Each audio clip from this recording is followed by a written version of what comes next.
വേറെ ഒരു കാര്യത്തിലും നിങ്ങളുടെ എനർജി കളയരുത്. ആവശ്യമില്ലാത്ത കാര്യങ്ങൾ ചുറ്റും ഇഷ്ടം പോലെ കാണും, അതിന് പുറകെ പോയി സമയം കളയരുത്. മനസ്സിലായോ? പിണറായി സർക്കാർ എന്താ മാറാത്തത്?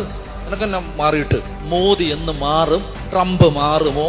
മോദി മാറിയാലും പിണറായി മാറിയാലും ട്രംപ് മാറിയാലും നീ മാറിയില്ലെങ്കിൽ ഒരു ഗുണവുമില്ല. നമ്മുടെ വിഷയം ഇതൊന്നുമല്ല. മനസ്സിലായോ? നമ്മുടെ വിഷയം എനിക്ക് എന്റെ കർത്താവ് മതി. അങ്ങനെ ഇന്റൻസിഫൈഡ് ആയിട്ട് നിങ്ങൾ കർത്താവിന് വേണ്ടി ദാഹിച്ചാൽ ഞാൻ പറയാണ്, നിങ്ങൾക്ക് നിങ്ങളുടെ ഭൗതിക ആവശ്യത്തിന് വേണ്ടി ഒന്നും പ്രാർത്ഥിക്കേണ്ട. പിന്നെ കർത്താവിനെ കണ്ടാൽ മതി, കർത്താവിനെ കേട്ടാൽ മതി എന്ന് പറഞ്ഞാൽ പിന്നെ ബാക്കി എല്ലാ കാര്യങ്ങളും കർത്താവാണ് നോക്കുന്നത്. നമ്മൾ എന്തോരം എനർജിയാണ് വെറുതെ മനുഷ്യരോട് യുദ്ധം ചെയ്ത് കളയുന്നത്, ആവശ്യമില്ലാത്ത കാര്യങ്ങൾക്ക് വേണ്ടി കളയുന്നത്. മനസ്സിലായോ? അവരെന്നെ നോണ്ടി, അവരെന്നെ ഇങ്ങനെ പറഞ്ഞു, ഇവരെന്നെ ഇങ്ങനെ പറഞ്ഞു, ആ പറഞ്ഞു അച്ഛോ അത് അങ്ങനെ പറഞ്ഞു, അച്ഛോ അത് ഇങ്ങനെ പറഞ്ഞു. നല്ല ചൂരൽ വെട്ടി അടിക്കണ്ടേ? എടാ, അതിന് സമയം കളയാത്, അതിനുവേണ്ടി നിന്റെ എനർജി കളയാത്. ആ സമയം നീ ഏറ്റവും വിലപ്പെട്ടതിന് വേണ്ടി സമയം ചെലവഴിക്കും.